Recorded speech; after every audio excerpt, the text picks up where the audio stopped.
Assalamualaikum warahmatullahi wabarakatuh.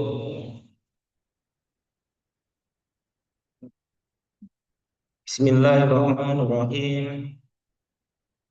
Tabarakalladzi nazzala al-furqana ala abdihi liyakuna lil alamin nadhira. Allahumma sholli wa sallim wa barik ala sayyidina wa maulana Muhammad wa ala alihi wa sahbihi ajmain amma ba'du. Yang saya hormati Ketua Takmir Masjid Manbaul Ulum, Bapak Imam Rosyadi.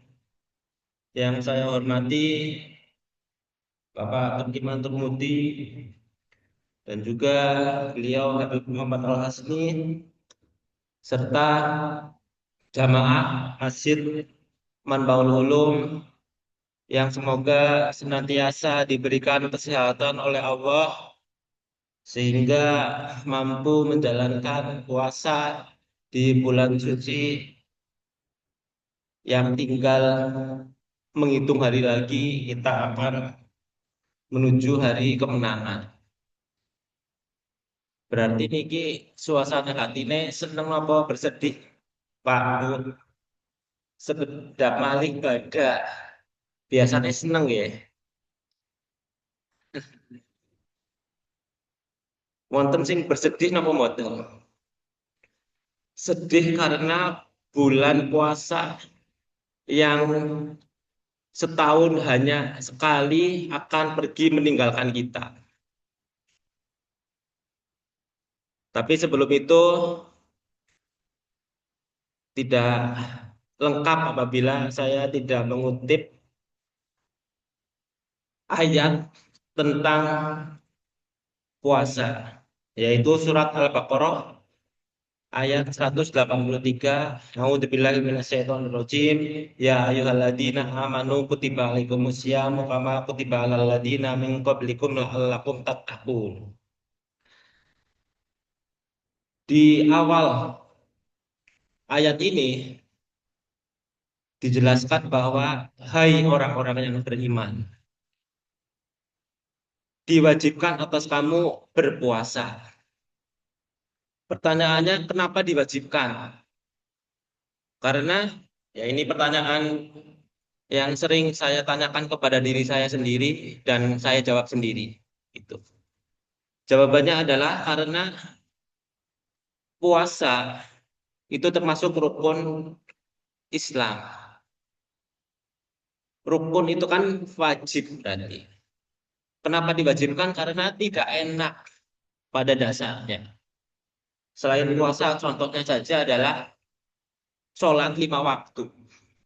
Niku nek dikembalikan kepada hati masing-masing mesti berat. Karena 5 waktu itu kan berat. Subuh pagi-pagi sudah harus sholat. Lagi enak-enaknya tilem sare. Siang hari lagi kerja semangat-semangat, tiba-tiba disuruh sholat duhur. Sore hari bisa rampung kerja, pengen cepat istirahat, ternyata sholat asar. Malam hari pun ngantuk, sholat maghrib, tambah sholat isya. Nah itu pada dasarnya berat. Termasuk juga puasa. Sing biasa enjing-enjing pun dahar sarap, tiba-tiba dahar sarape jam 3, jam sekawan. Niku sampai Allah menyuruh Nabi Muhammad SAW itu sampai bersabda, Man farihah biduhuli Ramadan haramallahu jasadahu ala niron. Barang siapa yang bergembira masuknya bulan Ramadan, maka Allah akan mengharamkan jasadnya masuk neraka. Jadi kon seneng be harus diperintah dulu oleh kanjeng Nabi. Kon seneng. Beda dengan sesuatu yang sunnah. Contohnya an nikahu sunnati. Itu. Itu kan sunnah. Tapi karena itu sesuatu yang menyenangkan, maka tidak diwajibkan. Itu yang pertama. Kemudian di terakhir itu adalah la'allakum tattaqun. Ayat ini menjelaskan tujuan puasa yaitu agar menjadi seorang hamba yang muttaqi. Muttaqi adalah hamba yang bertakwa. Kalau muttaqin itu kan banyak. Kalau satu berarti muttaqi. Nah, tujuan puasa adalah membentuk hamba agar menjadi seorang yang bertakwa. Indikator atau tolak ukurnya apa? Orang itu sudah dikatakan bertakwa. Kalau di kamus atau referensi lain, itu takwa biasa diartikan menjalankan perintahnya dan menjauhi semua yang dilarang. Bahasa sederhananya yaitu menjadi orang yang soleh baik secara spiritual maupun sosial. Ini yang bisa dilampaui dengan puasa. Agar menjadi seorang yang soleh secara spiritual, maka kuncinya satu. Nabi Muhammad SAW sudah memberi rambu-rambu. Man arafa nafsahu faqad arafa robbahu. Barang siapa yang kenal dirinya sendiri, maka dia kenal Tuhannya. Itu secara spiritual. Untuk mengenal Tuhan, maka kita harus mengenal diri sendiri. Contoh puasa. Puasa itu kita bisa berbohong kepada orang lain. Bilangnya puasa, tapi kepada diri sendiri nggak bisa. Pas berwudu, kumur-kumur, itu anak sing bilang sengaja. Nah itu kan orang lain tidak tahu, hanya kita yang tahu. Nah itu soleh secara spiritual. Jadi tidak bisa bohong kepada diri sendiri. Soleh secara sosial, di hadis juga diterangkan bahwa di Arba'in An-Nawawi itu hadisnya adalah la yu'minu ahadukum hatta yuhibba li ahihi ma yuhibbu li nafsih. Tidak sempurna iman dari kalian hingga kalian mencintai apa-apa bagi saudaranya sebagaimana ia mencintai apa-apa bagi dirinya sendiri. Maksudnya cara gampangannya, misalkan kita berdagang, kita senang barang dagangan kita laku, laris. Nah, ketika melihat orang lain yang berdagang juga barang dagangannya laris, laku, tapi kita tidak laku, maka kita diwajibkan senang. Karena hadis ini teorinya gampang tapi prakteknya susah, gitu ya. Karena kalau kita senang dagangan kita laris, berarti melihat orang lain dagangannya laris juga harusnya senang. Kalau tidak, berarti iman kita tidak sempurna. Nah, itu yang sudah digariskan oleh Kanjeng Nabi. La yu'minu ahadukum hatta yuhibba li akhihi ma yuhibbu li nafsihi. Nah, dheweke seneng laris, wong liya laris ya seneng gitu ya. Sambil berharap dagangan kita juga laris, bukan malah apa ya, sinis atau sentimen lah kayak toh kenapa bisa laris, anu mesti curang dan sebagainya. Itu soleh secara sosial. Kemudian di tengahnya ayat ini dijelaskan bahwa kama kutiba alal ladina min qablikum. Jadi kita disuruh berpuasa itu tidak hanya umatnya Nabi Muhammad saja. Nabi-nabi terdahulu dari Nabi Adam itu juga sudah berpuasa. Nabi Adam itu puasanya puasa Ayamul Bid. Puasa tengah bulan Hijriah, yaitu tanggal 13, 14, 15, 3 hari. Kadang-kadang kadang-kadang kita melihat ada orang yang puasa seperti itu. Itu meniru Nabi Adam dan itu disunahkan. Malah ada yang bilang itu puasa sebagai pengganti skincare agar kulitnya putih gitu ya. Karena Nabi Adam waktu diturunkan ke bumi itu kulitnya hitam, kemudian sama Allah disuruh puasa Ayamul Bid, akhirnya kulitnya jadi putih. Jadi ibu-ibu tidak perlu beli body lotion yang mahal, ya cukup puasa Ayamul Bait 3 hari pada bulan Hijriyah. Insya Allah putih. Kemudian Nabi Daud itu juga puasa, sehari puasa sehari tidak. Ya ini agak berat ya. Tapi biasanya yang melakukan ya santri-santri di pondok pesantren itu banyak yang puasa Daud istilahnya. Itu tujuannya biasanya untuk menghemat sangu, ngirit gitu nggih. Yang susah lagi adalah puasa Nabi Isa. Kalau di Semarang itu saya pernah mencoba, istilahnya itu mutih namanya. Tidak makan hewan selama 40 hari yang berbau-bau hewan. Kalau misalkan di tengah jalan itu batal ya, wis oleh 20 dina ternyata hari ke-21 nggak berhasil, akhirnya kembali lagi dari tanggal 1, harus 40 hari. Itu berat itu. Apalagi nggak boleh makan yang berbau hewan. Itu puasanya Nabi Isa. Termasuk di Jawa sebelum Islam masuk ke Indonesia. Islam masuk ke Indonesia itu kurang lebih tahun 630 Hijriah, awal masuknya. Waktu itu Kanjeng Nabi masih hidup, karena Kanjeng Nabi itu kan 570 Masehi. Kemudian jadi Nabi, diangkat menjadi Rasul tahun 610. Berarti kalau 630 ya kira-kira umur 600, umur 60-an Kanjeng Nabi. Itu ada yang bilang Islam sudah masuk ke Indonesia. Tapi penyebarannya belum rata. Baru tahun 1252, yaitu kerajaan Pasai di Aceh itu ya. Dengan rajanya Sultan Malikus Saleh berhasil menyebarkan Islam di Indonesia pertama kali. Nah, agama yang masuk pertama di Indonesia itu adalah agama Hindu. Tahun 400-an, ditandai dengan adanya kerajaan Kutai Kartanegara di Kalimantan. Itu sudah ada kitab namanya Taittiriya Upanishad. Taittiriya Upanishad ini sudah menjelaskan nilai-nilai puasa. Jadi orang Jawa sebelum kenal Islam itu juga sudah puasa. Hanya saja istilahnya bukan puasa, tapi upawangsa. Ya sama, tidak makan, tidak minum, dan seterusnya.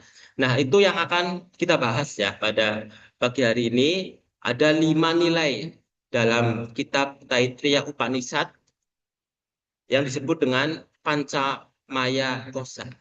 Jadi ada 5 lapisan dalam tubuh manusia itu yang hanya bisa ditembus melalui puasa. Tadi panca kan 5. Panca Maya Kosa, 5 lapisan dalam diri manusia.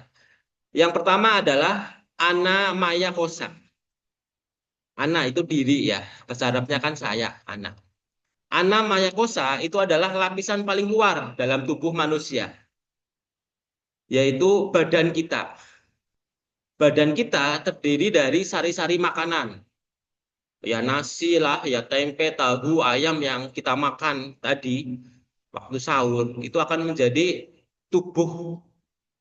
Nah, untuk menjaga tubuh kita agar tetap hidup, maka salah satunya adalah dengan puasa agar sehat. Nabi Muhammad SAW sudah menjelaskan bahwa sumu tasihu, berpuasalah maka kamu akan sehat. Meskipun banyak yang mengkritik hadisnya hadis lemah bahkan palsu. Tapi secara ilmiah baru kemarin, belum lama ini, pada bulan puasa ini, seorang profesor senior perempuan dari New York University, Amerika, itu berpidato bilang bahwa di Amerika sekarang itu sudah banyak orang Islam dan mereka berpuasa. Dan itu mengancam industri farmasi, obat-obatan. Karena tidak laku, hampir bangkrut. Perusahaan-perusahaan kesehatan di Amerika itu kaget, banyak yang puasa ternyata obat-obatan tidak laku karena ya nggak ada yang apa namanya beli obat ya. Beli obatnya nanti pas Idul Fitri biasanya. Karena balas dendam sebulan tidak makan gitu ya. Kemudian akhirnya Idul Fitri toples yang untuk tamu dipangani dewek gitu ya. Akhirnya ke apotek. Nah, kata petugas apotek, pernah saya survei itu, obat yang paling laku ketika Idul Fitri adalah diapet katanya. Obat mencret gitu ya. Karena ya itu perutnya nggak siap. Sebulan kosong, Idul Fitri langsung makan banyak gitu. Nah, di Al-Quran bahkan dijelaskan bahwa kesehatan merupakan rizki yang paling tinggi. Kan ada 7 jenis rizki yang saya sampaikan tahun lalu, saya masih ingat itu. Al-Baqarah ayat 261. Ada 7 cabang atau tangkai rizki. Yang paling rendah itu harta. Yang paling tinggi itu adalah kesehatan. Kemudian lapisan yang kedua, setelah kita tidak makan, tidak minum, lapisan yang kedua adalah prana maya kosa. Kalau tadi ana maya kosa, ini prana maya kosa. Prana itu emosi. Jadi puasa itu tidak hanya makan dan menahan makan dan minum, tapi juga menahan emosi.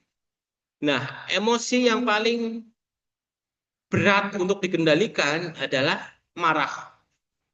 Itu biasanya kalau kita marah pas puasa ada yang menegur, emot lagi puasa.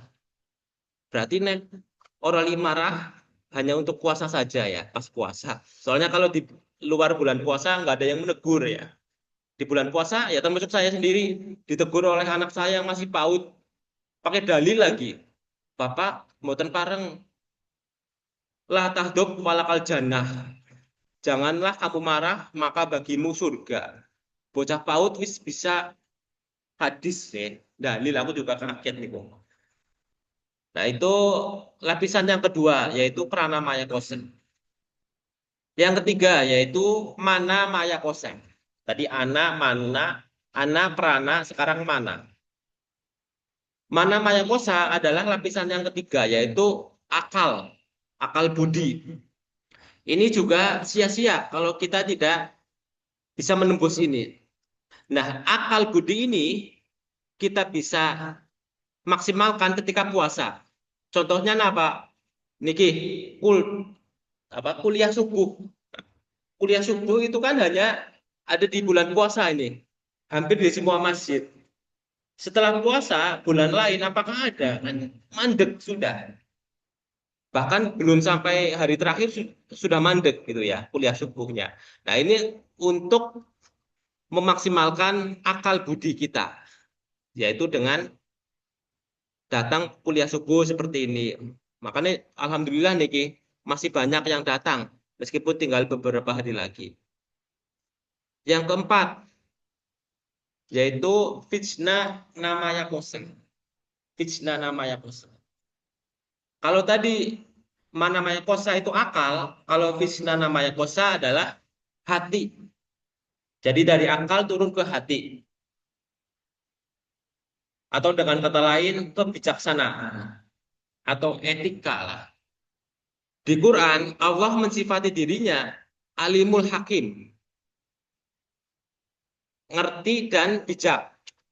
Kalau pinter saja nggak bijak, ngalim saja nggak hakim, itu ya kurang lengkap ya. Jadi alim dan hakim. Itu juga bisa kita tembus dengan puasa. Contohnya, puasa tidak hanya mengajarkan kita menahan makan tadi, minum, menahan makan, menahan minum, menahan emosi, tidak marah, tidak berhubungan badan. Kemudian akal kita juga dilatih dengan kuliah subuh dan juga menjaga hati kita agar tidak menyakiti hati orang lain. Bijak. Caranya gimana? Dia tidak mengumpat. Mengumpat ya berarti mencaci maki orang. Atau yang lebih halus, menghibah. Nah, menghibah itu merasani. orang ketika orangnya nggak ada. Kalau mengumpat kan di depan orangnya. Kalau menghibah itu orangnya nggak ada. Nah, itu juga akan menyakiti apabila dia tahu. Nah, ini yang harus dihindari ketika puasa ini. Ya, kalau tidak makan minum, tidak berhubungan badan saja kan hewan juga bisa ya. Yang terakhir, Ananda Mayakosa. Ini lapisan terakhir yang paling dalam yang bisa ditembus dengan puasa.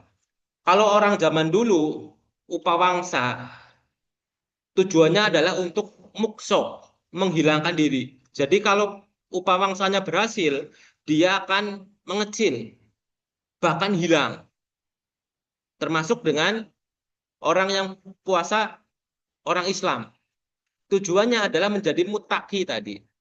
Mutaki adalah menganggap dirinya hamba. Hamba berarti bahasa Jawanya kawulo, bahasa Arabnya abdi. Itu kecil di hadapan Allah. Contohnya ketika kita sholat, takbir. Takbir itu kan Allahu Akbar kalimatnya. Tapi sekarang disalahgunakan takbir nggak perang gitu ya. Takbir. Kalau kita nggak usah takbir, takir gitu aja ya. Sudah lama nggak takiran soalnya.